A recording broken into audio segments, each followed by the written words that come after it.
When I was 13 years old, my family and I moved to a new home. And before I could even unpack my bag, I sent a letter to the neighborhood kids. I wanted to start a club that brought our local community all together in purpose, in the idea that we wanted to be a part of something bigger than ourselves and to give back. Well, fast forward 17 years, a friend of mine sent me a message and said, there's this organization called We Are Family Foundation, and they have a program called 3.Dash that scours the planet for young change makers who are impacting our biggest issues now. And they're looking for mentors. One of the young leaders was a young girl named Josephine from Kenya. And my friend said, you should apply for this program because you also work in Kenya. And of course, I thought, well, I'm going to have so much that I can teach her.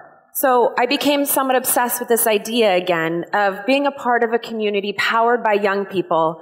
And I was reminded once again of that letter that I wrote when I myself was 13. I was selected along with 29 other CEOs and influencers to mentor these teens. And Josephine and I went on to work together for a year. But I went into this relationship expecting to give and not to get, to teach and not to be taught, to compromise my time instead of inviting value to it. So here's what happened. By the end of our year working together, she had opened my heart and my mind and added more value to the work that I was doing than I could even think possible.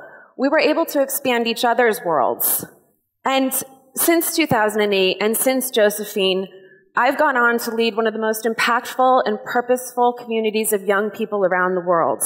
Hundreds of social entrepreneurs who are already attacking our biggest issues. They're doing it now. We Are Family Foundation was founded by legendary music producer and multi-Grammy winner Nile Rodgers. After the September 11th attacks in New York, the world needed to come together. And music was an immediate and powerful tool that could do just that. So, Niall's song, along with Sister Sledge, I know you know the song, We Are Family, was re-recorded and put out to the world, but it wasn't enough.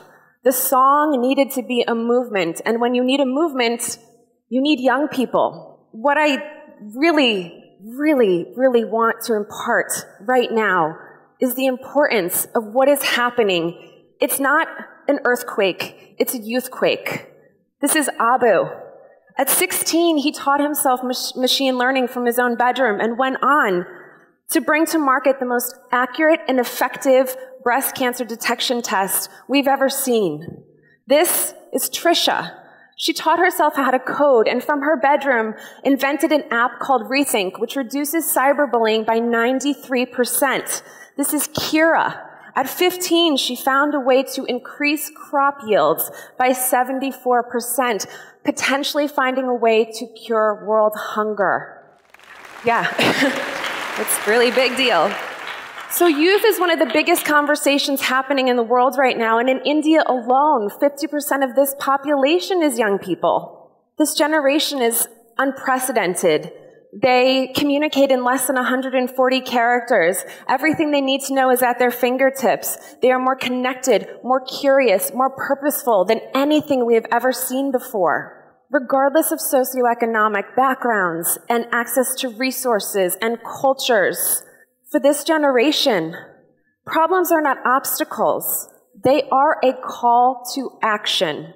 If you're looking for the inspirational moments, the magic moments that will change the world and change your life, collaborating with young people to change the world is the solution, not only for the greater good, but for ourselves. And I know this because David and Josephine and Abu and Kira and Trisha, they changed me. They are a global community brought together by shared purpose. They are the answer to my letter 27 years later. If we really want positive impact in our neighborhoods, in our communities, in our companies, in our governments, in our policies, young people must be part of the leadership, not tomorrow, today. Thank you.